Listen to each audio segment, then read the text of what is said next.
Boa tarde, pessoal. Vamos aí para mais uma aula de história, pessoal do 8º ano, tá? Se escutarem algum barulho aí, né, Yuri? É a trilha sonora, não é isso? Então vamos aí continuar. Nossa aula vai ser dividida em 2 momentos, tá certo?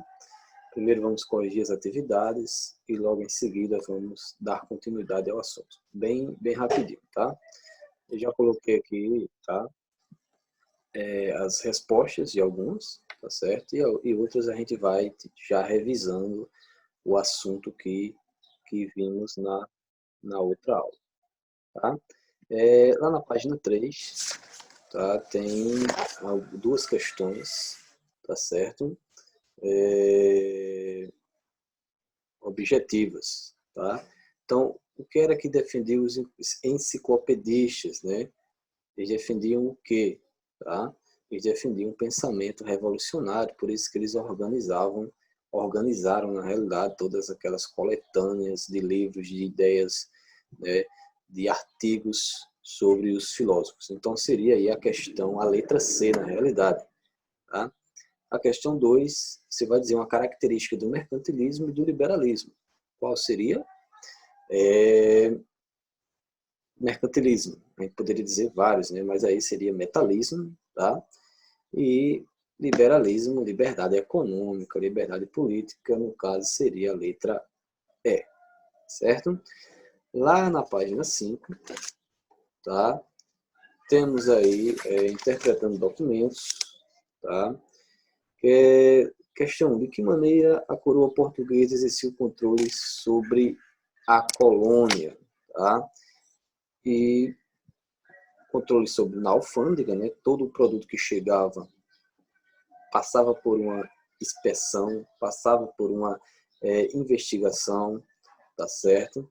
E aí vai ter fiscais, tá certo? Passava sempre por uma inspeção. Tudo era controlado pela coroa portuguesa e também as pessoas que iriam para Portugal passavam também por um controle, né, em Lisboa, tá certo? Então, tanto tinha no Brasil quanto também tinha em Portugal, né, esse controle, essa fiscalização, tá, de produtos, de pessoas, tá certo? A questão 2, né, já por que esse controle, né?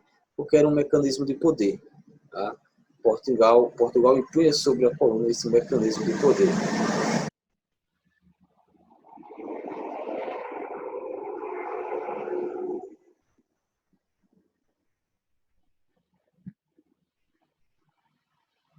Continuando,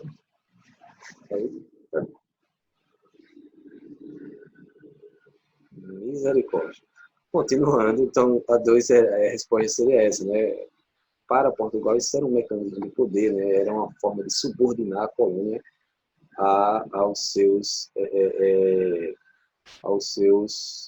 mandos, né? Os desmandos, tá certo? 3. De que maneira os colonos buscavam fugir desse controle? O Brasil era muito grande, né? Ainda hoje é muito grande, e o interior sempre ficava sem tanta ou nenhuma fiscalização, principalmente nos sertões. Tá? Logo, alguns colonos, alguns comerciantes faziam trocas comerciais, tá? Em regiões como, por exemplo, a América Espanhola, certo? E aí vamos lá para a página 6, tá? Que é sobre os interpretando documentos também, que é sobre a visão, né, que os portugueses tinham dos colonos, das pessoas que habitavam na colônia, né? Como é que eles viam esses colonos? Seria a questão, eles viam como pessoas arrogantes, desobedientes, tá certo? Questão 2. A administração portuguesa considerava a possibilidade de ocorrerem movimentos. Por quê, né? Sim, né? Porque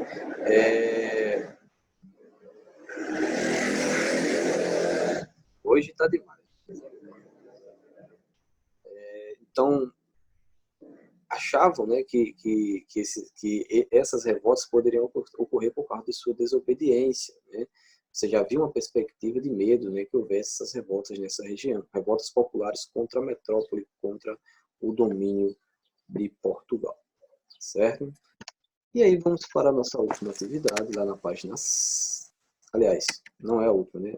mais uma atividade na página 7, que é sobre, vocês vão procurar o significado, né, de conjuração, de emancipação, de inconfidência, tá certo? E vocês já anotem aí, como é do dicionário, eu não preciso estar falando, corrigindo, certo?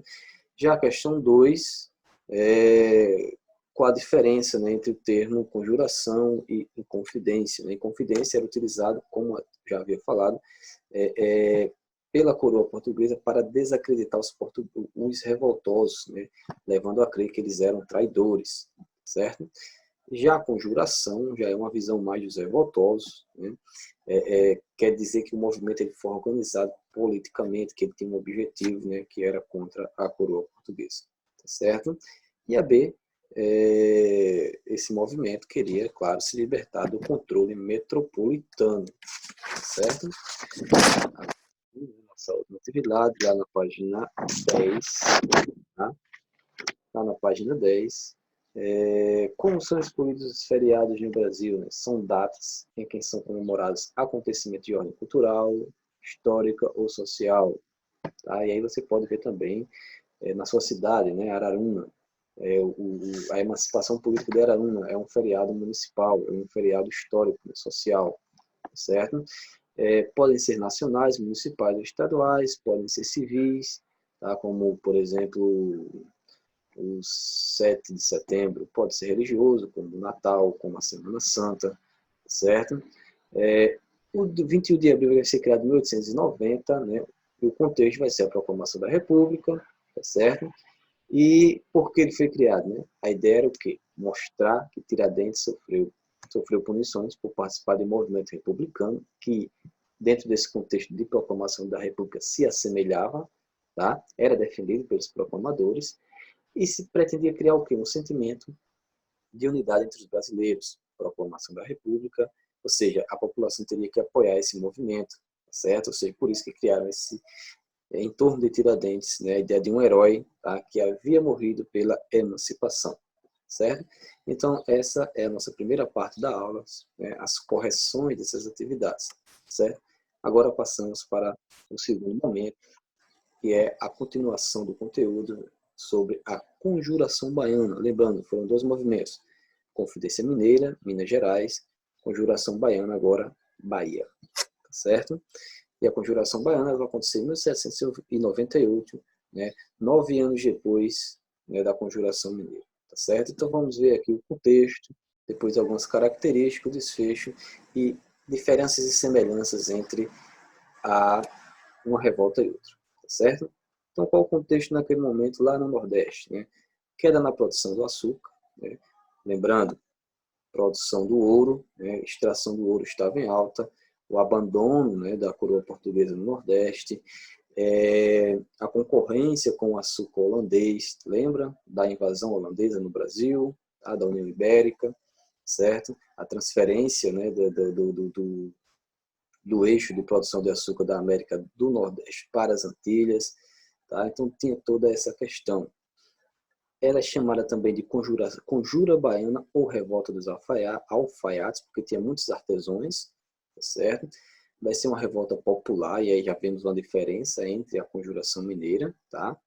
A mineira foi elitista, baiana foi popular, separatista também, tá? Já é uma semelhança.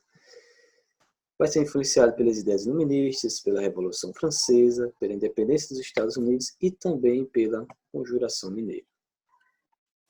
Tá?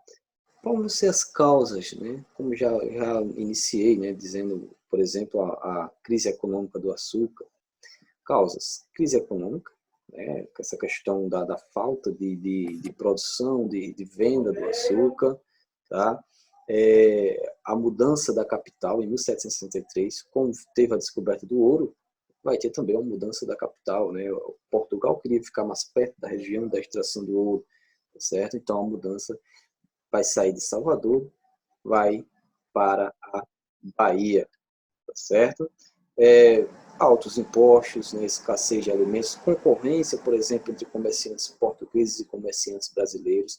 Né, os comerciantes portugueses tinham mais privilégios, tá certo? Recebiam mais empréstimos, mais concessões, mais liberdades, pegavam os melhores produtos, né, revendiam por preços melhores certo? Então, qual o objetivo dessa conjuração baiana? Estabelecer um governo republicano, tá? Separar a Bahia do restante do Brasil e de Portugal. Outra objetivo, abolir a escravidão, né? Por ser uma revolta popular, por ter participantes escravos libertos, né? Pretos libertos, pretos escravos, tá certo? Então eles queriam abolir a escravidão, queriam o fim da discriminação racial. Interessante, queriam abrir os portos a outras nações, como por exemplo a França, tá certo?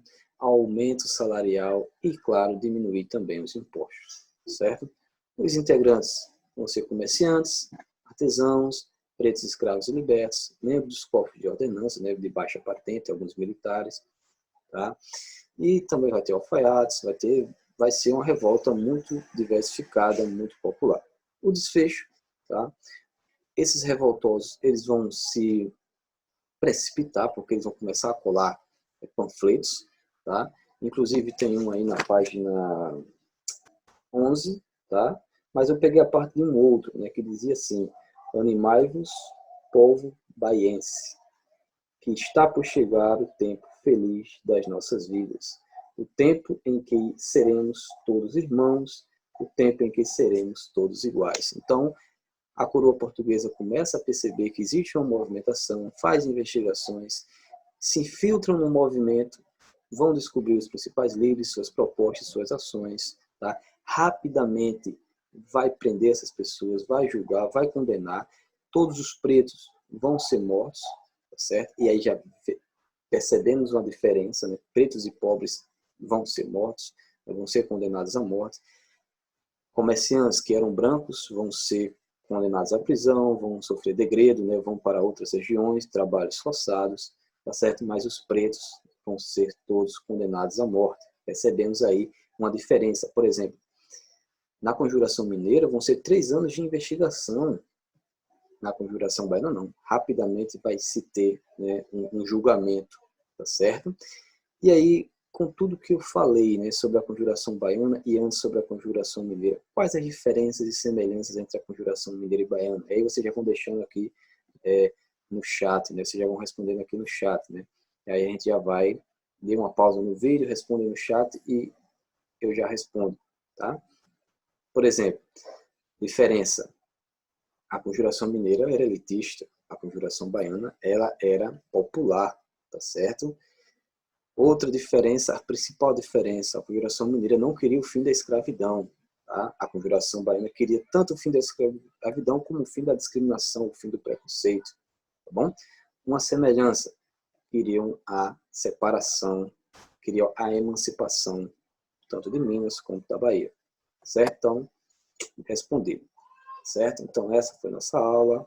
A atividade eu já deixo também aqui no chat. Tá? Então, qualquer dúvida, só perguntar. Até a próxima aula. Tenha uma ótima tarde. Tá? Tchau.